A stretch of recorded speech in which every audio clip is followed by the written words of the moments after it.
I'm Denise Yamaguchi. I am the Executive Director of the Hawaii Agricultural Foundation, and I want to welcome you to our 21st episode of Eat, Think, Drink. Tonight's program, we're on 21st episode. Tonight's program is being recorded and will be made available on our website. Please silence your phones and refrain from talking as a courtesy to those presenting this evening. Before we start, I want to thank our presenting sponsor, Central Pacific Bank. We have with us this evening Brant Farias, who I'd like to invite up to say a few words.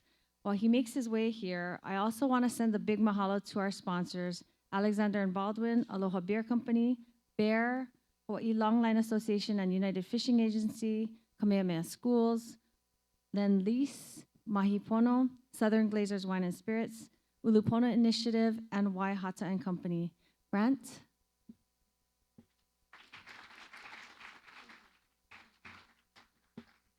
Hi, good evening. Lots of panelists, so I'll be brief. Mahalo for allowing us to be here. On behalf of all of the employees of the CPB Ohana, we're pleased to support Eat, Think, Drink. I was involved with the food bank for many, many years, and we always had a contest to see who could bring in the most Spam and Vienna sausage. And that was it, for the longest time. That's where you went.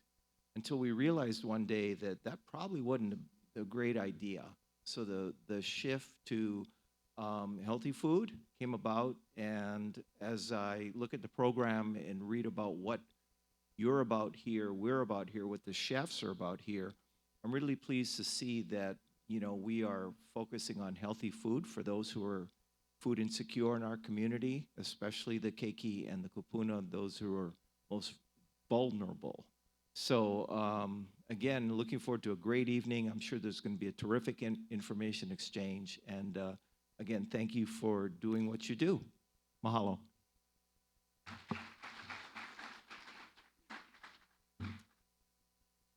The Hawaii Agricultural Foundation launched Eat, Think, Drink in November of 2016 to spark meaningful conversations about important agricultural and food issues and to engage a larger network of conscious and caring consumers like you.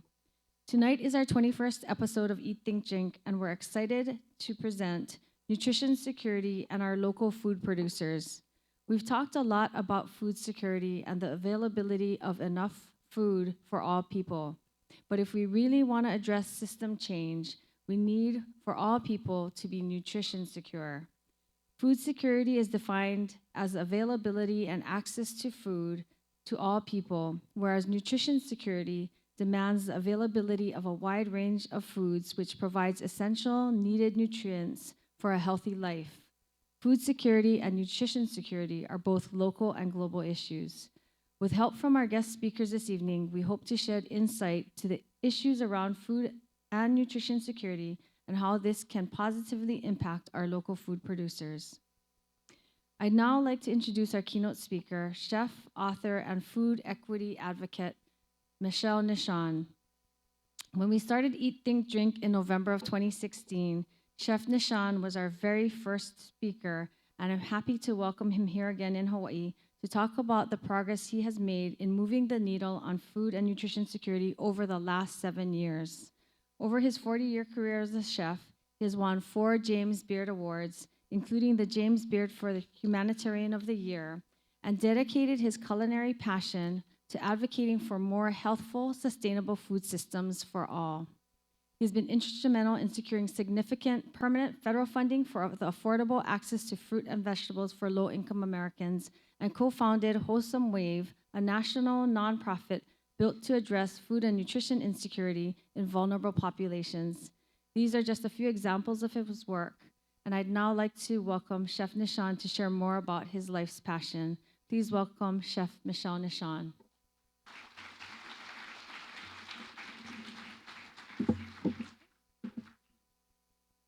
All right, cool. Awesome. Hello, yes, I am Michel Nischan. And thank you, Denise. Thank you for the Hawaii Ag Foundation and all those sponsors for making the space available, making this conversation available for all of us. I am Michel Nischan, and I do truly believe in the power of food. at Wholesome Wave and Wholesome Crave. Wholesome Wave is my nonprofit. Wholesome Crave is my for-profit. We believe actually that food is powerful enough to change the world. And I think most people in this room actually do believe that. Next slide, please. Oh, beautiful. Thanks. If there's one thing that I've learned in the 40 years that I've been feeding other people and the time that I've spent trying to work towards meaningful change, if you want to change the world, a really great place to start is the place that you call home. I was lucky to be raised summers on my grandfather's farm. I learned how to raise animals, take their life, turn them into something delicious, plant things, harvest things, cure, pickle, can, ferment, all of that good stuff. And it's where I developed my palate as a chef. And trust me, ripe peaches and heirloom tomatoes are a great mentor to develop a really good palate. I was raised that way, and I thought it was normal. But at that time, having barely graduated high school, I was not a good student. I really didn't know that much, right? What I did know is that whenever I was around food, it made me very, very happy. So when my mom and dad fell on hard times when I was graduating high school and I had to leave home, I got a job in a restaurant. And it was awesome for me because it's something that I loved, and I also got a meal a day and a paycheck. Anyway, another thing that I did not know, and what I took for granted, my grandfather had 72 acres, was that the way that my grandfather farmed had really become impossible, and my dad, who was a former Navy man, actually explained to me why it was no longer possible. Because he narrowly missed being part of the Pacific Theater in World War II and was aware of what was going on with the nuclear project, right? After World War I and World War II, our leaders looked back on those two conflicts and the incredible devastation that they caused and said, what do we need to do to keep this from happening again? The thing that really helped the Allied forces prevail in both global conflicts was the ability to produce, distribute, process, deliver to the field more food, fuel, and ammunition than the other side.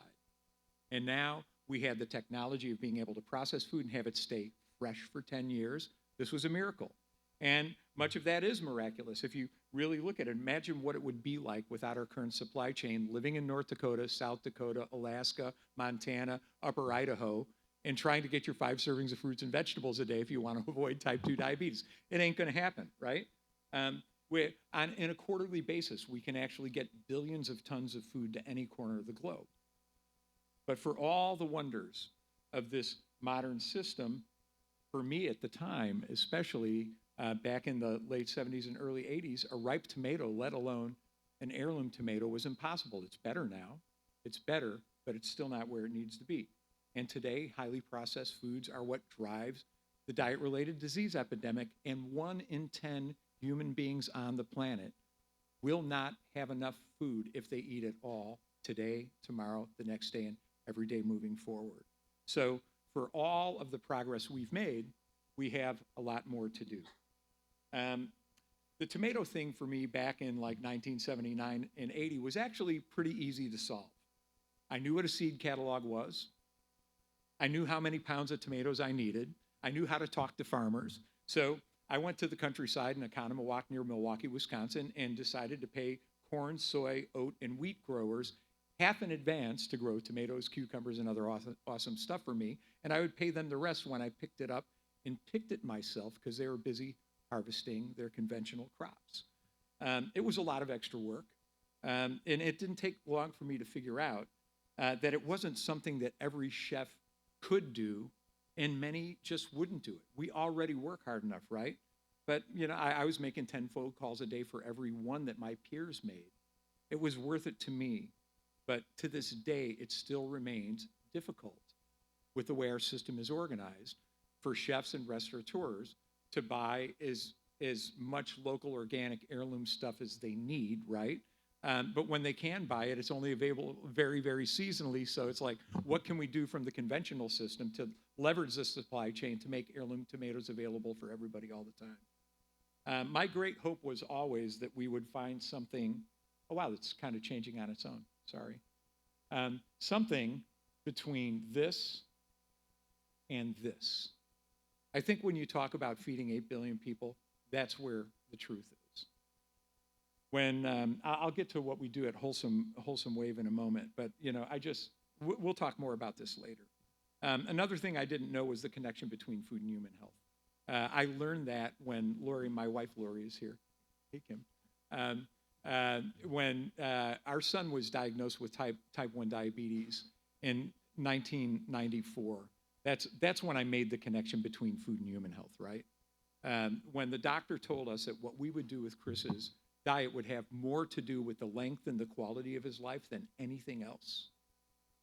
That's when I really started to understand just how important and how universal food was, just how powerful food is. So I just, started changing the way I cooked in my restaurant. We changed the way we cooked at home. I started Heartbeat Restaurant, the first W hotel in 1997. Many of you weren't alive yet when this happened, but it was a restaurant of well-being. Local, organic, sustainable, but no cream, no butter, no flour, no sugar. How do you make sauce? How do you make dessert? Delicious. Well, we figured it out. The New York Times, The Observer, the Huffington Post, Food and Wine, Savour loved us. The New York Post hated us and accused us of being the food police. So we were controversial and busy. It led to a project in India with Taj Hotels called Pure. So I had a restaurant in India for half a decade. And those projects led me to being invited to a whole bunch of food banks, volunteering at food banks, but also think tanks on what to do about the problems. It's where I really learned there, and working with food banks and food pantries and other emergency feeding operations, just how big the problem was. How many million Americans rely on emergency feeding or federal food assistance just to get a meal on the table? So it really, I hit a wall. I learned about the food stamp family that runs out of benefits in the middle of the month and has like $3 to spend on dinner for all 4 people. It's not Happy Meals, people. It's not fast food. Any of you who think that about people who rely on federal benefits or are low income, you're wrong. It's instant noodles with condensed milk to make it richer. It's minute rice with cream of mushroom soup. We all know Easy Mac with tuna stirred in. I guess I'm in Hawaii, so it's spam, right? But it's mostly highly processed food. Anyway, I couldn't fix that through any business like I could through my restaurant, so I wanted to create a nonprofit. I wanted to call it Wholesome Wave. Didn't know where to start.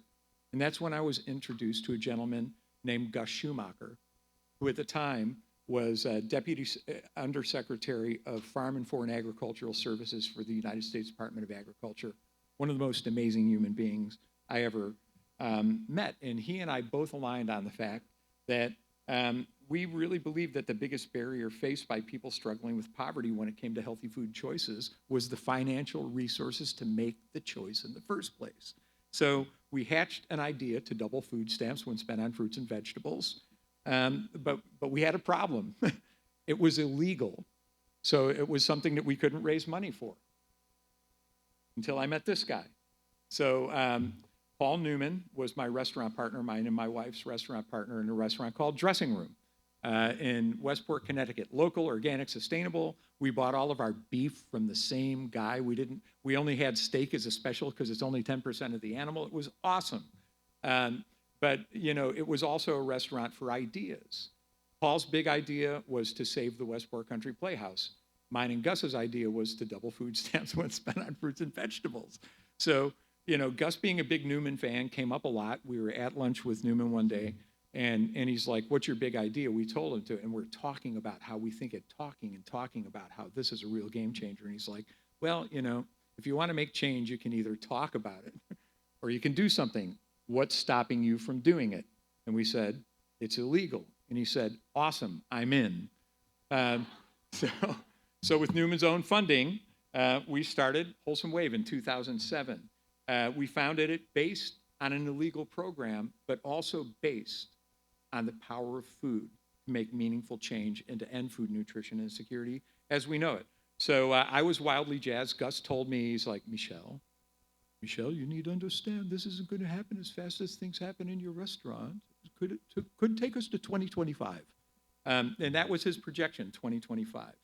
And other friends of mine, Joan Gussow, Marianne Nessel, they're all like, Michel, we know you can get things done. You're passionate.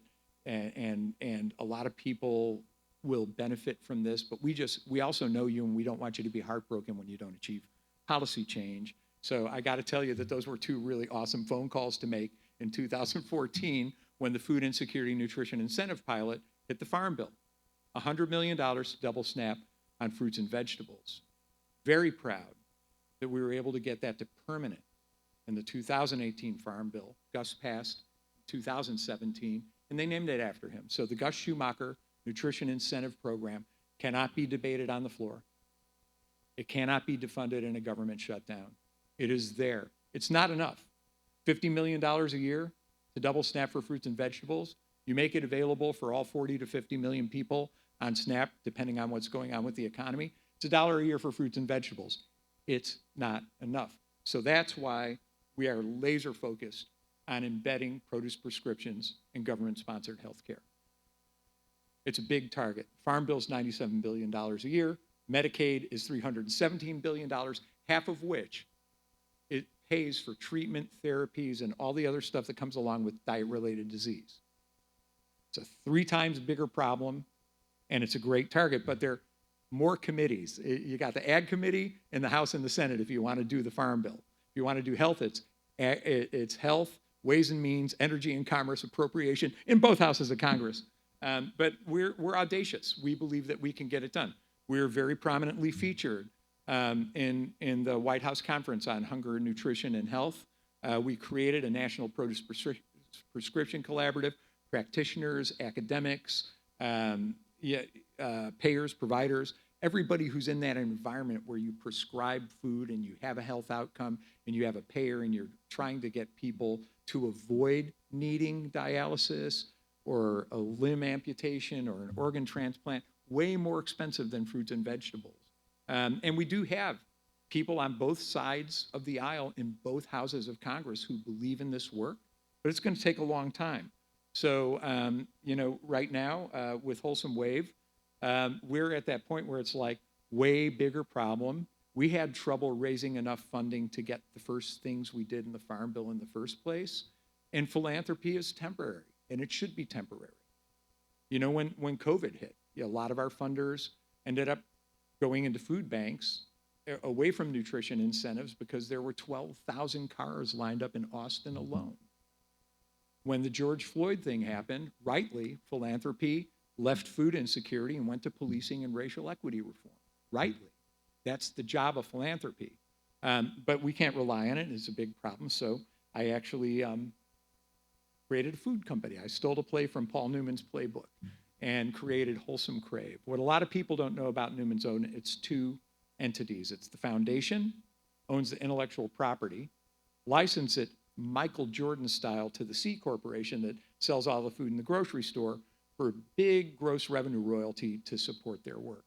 So very similarly, Wholesome Wave owns the intellectual property to Wholesome Crave, and Wholesome Crave sells plant-based soups, vegetables, legumes, and whole grains, no analogs, but into colleges, universities, not the grocery store.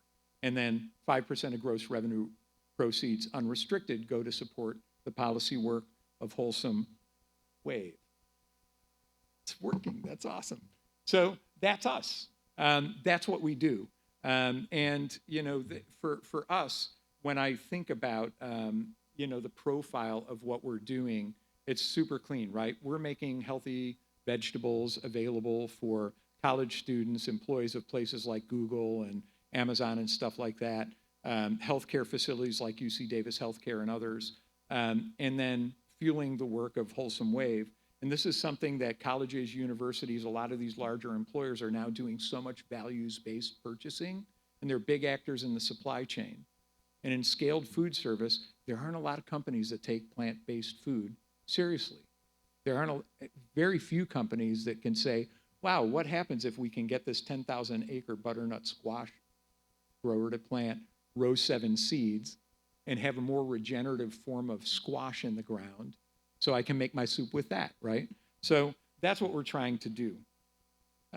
Here we go. When it comes to racial and ethnic equity, we wanted to set the company up very similarly to how we work the communities we work in at Wholesome Wave. In the early years in Wholesome Wave, we worked here with Kekua Kalihi Valley. We work with Navajo Nation in the Dene, the Penobscot in Maine, urban, rural, Appalachia, immigrant, refugee communities. So when we decided to design the company, we didn't want our very culturally authentic soups to be made by a colonial white guy who happened to have a restaurant in India. I would rather have Maneet Chauhan make a kick-ass South Asian soup and have her get equity for that. All of these chefs that you see here, you may know some of them, all have equity in the company. As they help us design more products, as they help us design more concepts, they get more equity, they get licensing share, they get profit share. So we like to say that equity doesn't just show up in our employee manual, it shows up in our cap table. For those of you who know what investment is, that's the capitalization table. It's there and it's real. And we're very, very proud of that. We intend to bring other products in. So these are a couple. Matriarch is a company now that does 100% vegetable bases and sauces from 100% field-run second food waste. Rose 7 Seeds, Dan Barber, Yolele, Pierre Thiam, who's an equity holder. These are women-owned collaboratives in West Africa that produce one of the most regenerative forms of plant called fonio. It's a darling of the United Nations. So these products are going into our products, but we also introduce them to our buyers, the people who are buying our soup, so that they can buy those ingredients directly and make supply chain, equitable supply chain access equal for everybody. But we also intend to partner with big companies. You know, what we want to do is take what we're doing with Wholesome Crave and inspires others to do the same. Nestle recently sold their candy and chocolate business to invest in better for you brands and plant-based protein analogs. So with Nestle and UMass Amherst, we created an incubator concept that we just kind of fielded this last June, where we can take value-added products like Matriarch Foods, like Rose 7 Seeds, like Wholesome Crave. So the idea is if you have to do chili quesadillas for 3,000 people, why make the chili from scratch? So think of a cookbook for tilt skillets. That's what we're doing. We presented it. We've had 18 other colleges sign on. As we do this, we're going to be pulling in fonio, hand-harvested wild rice, tippery beans, different varieties of native corn from Central America and from the United States and Southern Canada, so that we can start changing what's in the pipeline and make our supply chain more equitable and more resilient that way. So I think, you know, I share this with you because I'm not trying to promote Wholesome Crave, but inspire you guys all to think really differently about what needs to be done to improve our current food system in a more expansive, a more inclusive, and a more generative way. One of the things that when Gus and I did Wholesome Wave, it was risky. It was illegal. Nobody wanted to fund it. Foundations told us, we don't want to give you money to give to somebody else to buy something. We don't want to do that. It was a risk. We did it, and now it's permanently embedded in the Farm Bill. Right? Got to take a risk. What I'm doing with Wholesome Crave is very risky. Unlike Paul Newman, I'm not worth a couple of $100 million, so I needed investors. Investors need to be paid back. Equity holders in the company has to have a value. It's risky. It's risky. But, you know, and it's an uncomfortable space for me. One of the guys who's seen as a founder of the Good Food Movement working in the belly of the beast of a scaled supply chain where there are a lot of pretty unsavory practices. It's not my comfort zone, but I have to be in it if I want to have even dream of changing it, right? So that's what I really want to encourage everybody here to do and how to think. You know, I just think of how in our agricultural system, in our food system, there are really big actors and there are small actors, there are mid-size actors. And it's so common to have the big, you know, speak dismissively of the small and have the small speak very angrily of the big. And it's very rare that I see, other than in forums like this, where you have both represented in the same place at the same time.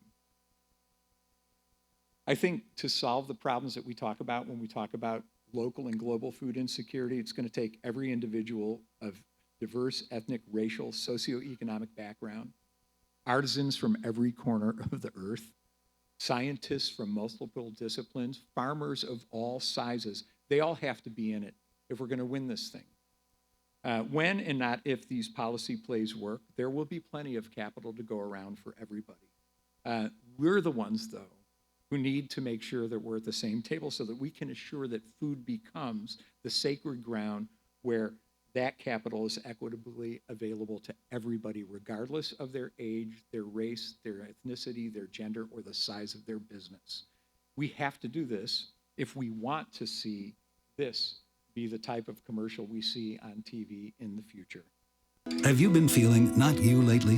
It's time to discover once daily tomatoes. Tomatoes are recognized as a fruit but identify as a vegetable. Patients experiencing unusual changes in behavior, such as thoughts of ordering side salads, should continue taking tomatoes immediately. Now doctors can write real prescriptions for fruits, vegetables, and whatever tomatoes are to help fight the onset of type 2 diabetes. Ask for tomatoes or tomatoes by name.